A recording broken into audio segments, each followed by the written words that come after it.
ओम श्री परमात्मने नमः। अथ श्रीमद्भगवद्गीता यथार्थ गीता।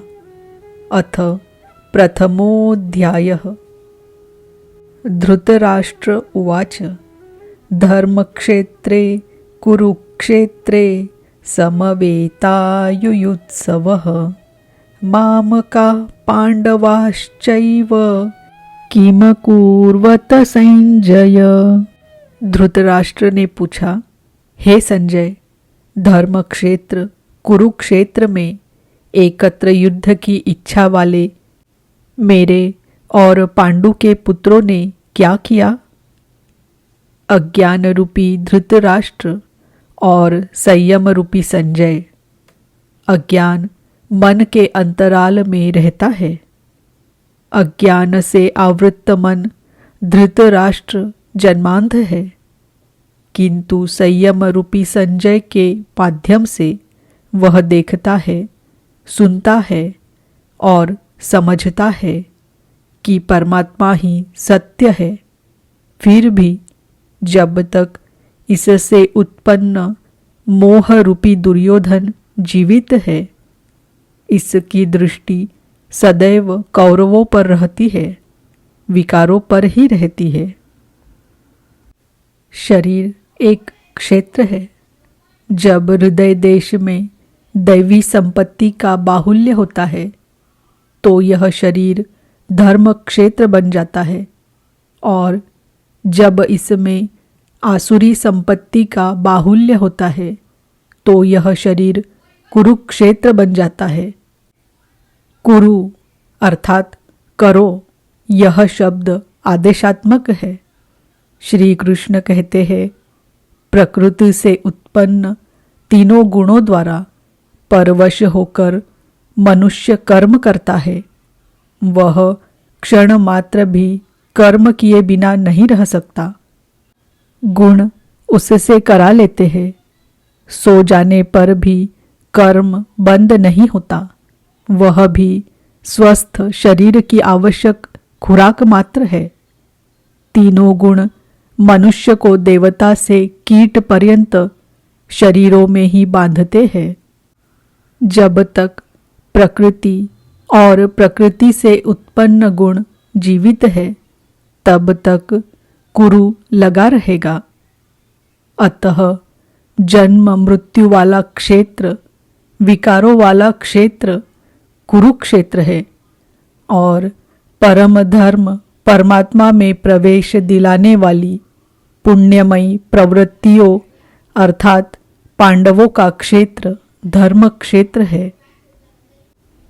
पुरातत्वविद पंजाब में काशी प्रयाग के मध्य तथा अनेकानेक स्थलों पर कुरुक्षेत्र की शोध में लगे हैं, किंतु गीताकार ने स्वयं बताया है कि जिस क्षेत्र में यह युद्ध हुआ वह कहाँ है। इदं शरीरम कौन्तेय क्षेत्रमित्यभिधीयते। अर्जुन, यह शरीर ही क्षेत्र है, और जो इसको जानता है, इसका पार पा लेता है, वह क्षेत्रज्ञ है। आगे उन्होंने क्षेत्र का विस्तार बताया, जिसमें 10 इंद्रियां, मन, बुद्धि, अहंकार, पांचों विकार और तीनों गुणों का वर्णन है। शरीर ही क्षेत्र है, एक अखाड़ा है। इसमें लड़ने वाली प्रवृत्तियां 2 है, दैवी संपद और आसुरी संपद।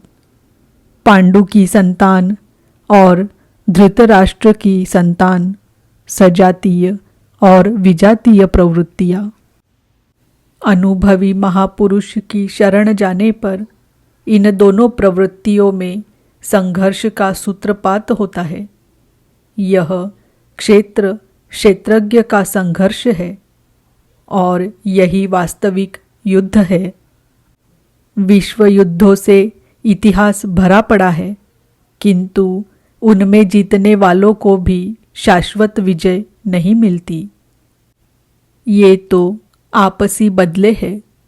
प्रकृति का सर्वथा शमन करके प्रकृति से परे की सत्ता का दिग्दर्शन करना और उसमें प्रवेश पाना ही वास्तविक विजय है।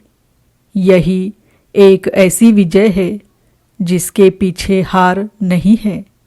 यही मुक्ति है जिसके पीछे जन्म मृत्यु का बंधन नहीं है। इस प्रकार अज्ञान से आच्छादित प्रत्येक मन संयम के द्वारा जानता है कि क्षेत्रज्ञ के युद्ध में क्या हुआ। अब जैसा जिसके संयम का उत्थान है वैसे वैसे उसे दृष्टि आती जाएगी। संजय उवाच दृष्ट्वा तु पांडवानीकं व्यूढं दुर्योधनस्तदा आचार्यमुपसंगम्य राजा वचनमब्रवीत्। उस समय राजा दुर्योधन ने व्यूह रचनायुक्त पांडवों की सेना को देखकर द्रोणाचार्य के पास जाकर यह वचन कहा। द्वैत का आचरण ही द्रोणाचार्य है। जब जानकारी हो जाती है कि हम परमात्मा से अलग हो गए हैं, अर्थात यही द्वैत का भान है, वहाँ उसकी प्राप्ति के लिए तड़प पैदा हो जाती है। तभी हम गुरु की तलाश में निकलते हैं। दोनों प्रवृत्तियों के बीच यही प्राथमिक गुरु है। यद्यपि बाद के सद्गुरु योगेश्वर श्री कृष्ण होंगे, जो योग की स्थिति वाले होंगे। राजा दुर्योधन आचार्य के पास जाता है। मोह रूपी दुर्योधन, मोह संपूर्ण व्याधियों का मूल है, राजा है। दुर्योधन दूर अर्थात दूषित, यो धन अर्थात वह धन। आत्मिक संपत्ति ही स्थिर संपत्ति है। उसमें जो दोष उत्पन्न करता है वह है मोह। यही प्रकृति की ओर खींचता है और वास्तविक जानकारी के लिए प्रेरणा भी प्रदान करता है। मोह है तभी तक पूछने का प्रश्न भी है, अन्यथा सभी पूर्ण ही है। अतः व्यूह रचनायुक्त पांडवों की सेना को देखकर, अर्थात पुण्य से प्रवाहित सजातीय वृत्तियों को संगठित देखकर, मोहरूपी दुर्योधन ने प्रथम गुरु द्रोण के पास जाकर यह कहा। पश्यैतां पांडुपुत्राणाम् आचार्य महतीं च मूं व्यूढान् द्रुपदपुत्रेण तव शिष्येण धीमता।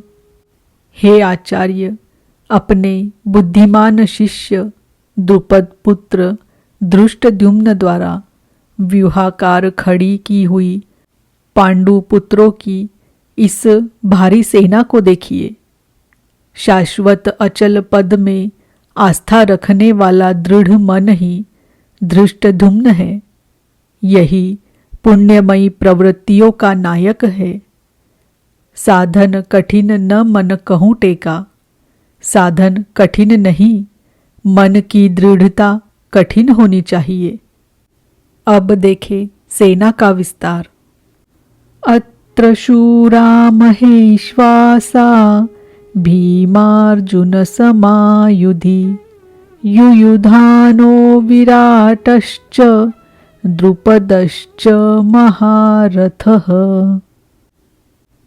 इस सेना में महेश्वासाः अर्थात महान ईश में वास दिलाने वाले भावरूपी भीम, अनुराग रूपी अर्जुन के समान बहुत से शूरवीर, जैसे सात्विकता रूपी सात्यकी, विराटः अर्थात सर्वत्र ईश्वरीय प्रवाह की धारणा, महारथी राजा द्रुपद अर्थात अचल स्थिति, तथा धृष्टकेतुश्च चेकितानक काशीराजश्च वीर्यवान् पुरुजित् कुन्तीभोजश्च शैब्यश्च नरपुंगवः।